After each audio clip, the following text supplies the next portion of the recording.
مکے کا حبشے کا کالا بلال 28 سال رہا امیہ کا غلام، 28 سال امیہ کی بکریاں چرانے والا، آج بھی پہاڑی کے اوپر بکریاں چرا رہا ہے۔ نبی اور صدیق تشریف لائے، کہا او بکریاں چرانے والے، او بکریاں چرانے والے، دودھ کے ذریعے ہماری کوئی خدمت کر سکتا ہے تو کر۔ بلال حبشی نے عرض کیا میں نوکر، مالک کی اجازت نہیں۔ ایک کمزور بکری کی طرف میرے نبی کی نظر پڑی، کہا او بکریاں چرانے والے اجازت دے دے، اس بکری کا دودھ ہم لے لیتے۔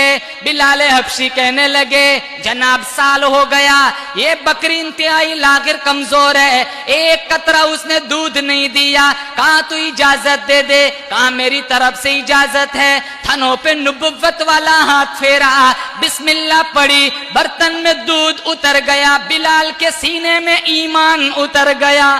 جب بلال کے سینے میں ایمان اتر گیا، نبی کا وفادار بن گیا، امت کا دلدار بن گیا، رشد و ہدایت کا ستارہ بن گیا، اللہ کا پیارا بن گیا، مومنوں کی آنکھوں کا تارا بن گیا۔